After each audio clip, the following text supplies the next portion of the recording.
सदन का और मेरे निर्वाचन क्षेत्र बदायूं की जनता का धन्यवाद दूंगा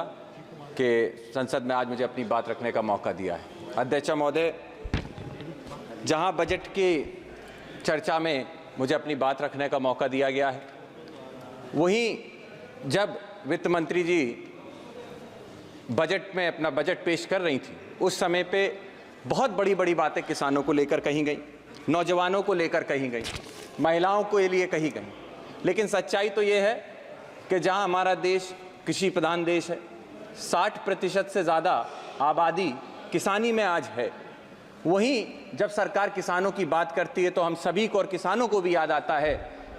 कि जब प्रधानमंत्री जी ने किसानों की 2014 में आय दुगनी करने की बात कही थी, आज हम कहाँ खड़े हैं। हमने देखा इन 10 सालों में किस तरीके से किसान आंदोलन के जरिए अपनी जो भूतपूर्व मांगे थी, एमएसपी की मांगे, क्योंकि जब हम स्वामीनाथन कमेटी की बात करते हैं तो सामने से पक्ष के लोग हल्ला करते हैं कि हमने स्वामीनाथन कमेटी को लागू किया है। लेकिन सच्चाई अध्यक्ष महोदय ये है कि स्वामीनाथन कमेटी की जो मूल सोल था, जो थी एमएसपी, न्यूनतम समर्थन मूल्य, आज भी ये सरकार उसको लागू नहीं कर पाई है। और सरकार इस बात को याद रखे कि जब सर्दी, गर्मी, बारिश और धूप हमारे इस देश का किसान झेल रहा था, सरहद पे बैठा हुआ अपनी मांगों के लिए लड़ाई लड़ रहा था, उस समय पर यह सरकार ने अपना मुंह फेर कर उस किसान का अपमान किया है। हमें याद रखना होगा कि 700 से ज़्यादा किसानों ने जब अपनी जान का बलिदान दिया, उस समय पे ये मौजूदा सरकार ने उनके बलिदान को पहचानने से भी इनकार कर दिया था। याद रखना होगा कि आज भी इस प्रदेश, इस देश के किसी न किसी कोने में कोई 800 वो परिवार हैं जिन्होंने अपने मुखिया को खोया है। उन बच्चों के बारे में सोचिए जिस किसान के बच्चों को पढ़ाने के लिए, शिक्षा के लिए वो मजदूरी करता था, खेत में अपनी मेहनत मजदूरी करता था। आज उस परिवार का भविष्य क्या है। मैं आपके माध्यम से अध्यक्ष महोदय पूछना चाहता हूं कि मेरे निर्वाचन क्षेत्र में बदायूं जिस क्षेत्र से आता हूं, वहां पे आज के समय पे सिंचाई को लेकर बहुत बड़ी समस्या है। जहां बदायूं के पास 2 नदियां बहती हैं, लेकिन उसके बाद भी उन नदियों से सिंचाई के लिए कोई भी कनेक्टिविटी नहीं है। मैं आपके माध्यम से सरकार से अनुरोध करना चाहता हूं कि आने वाले समय में उन किसानों के लिए सिंचाई के लिए क्या हम लोगों ने प्रावधान किए हैं। अध्यक्ष महोदय, मैं आपके माध्यम से सरकार को बताना चाहता हूं कि इस समय मेरे लोकसभा क्षेत्र के अंदर सारे किसान ट्यूबवेल के ऊपर निर्भर हैं,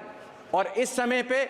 बिजली की ये स्थिति है कि गांव के अंदर 10-10, 15-15 दिन तक हम बिजली नहीं आपूर्ति दे पा रहे हैं। सरकार की तरफ से जिस समय पे एक सर्वे किया गया था, उन्हीं के अधिकारियों ने बताया कि जहां पर 56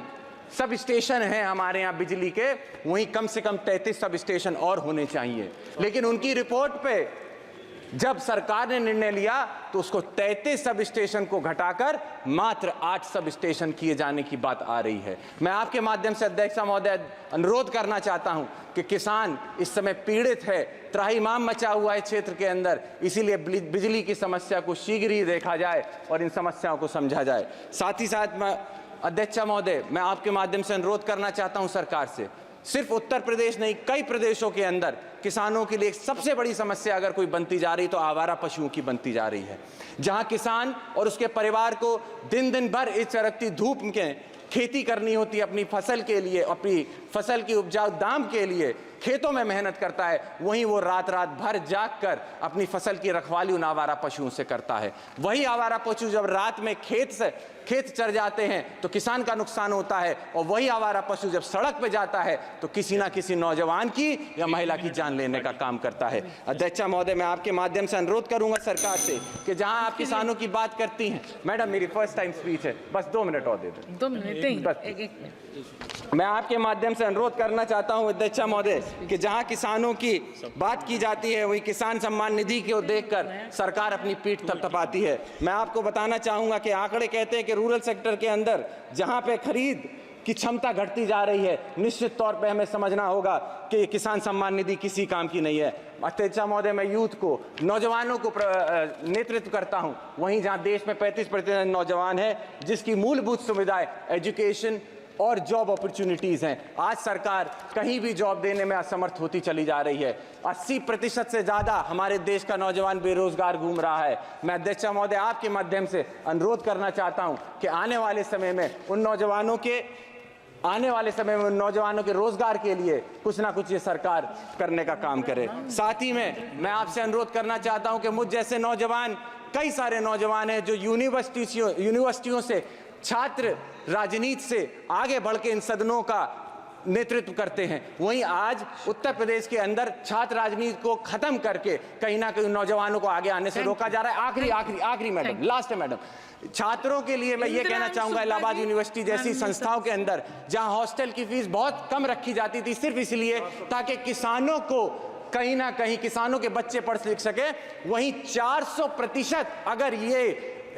फीस को बढ़ाया जाता है तो निश्चित ही तौर पे किसानों के लिए ये एक बनने की बात होगी। आप सभी के लिए मैं आपका धन्यवाद देता हूं और अनुरोध यही करता हूं कि इन सभी बिंदुओं को देखते हुए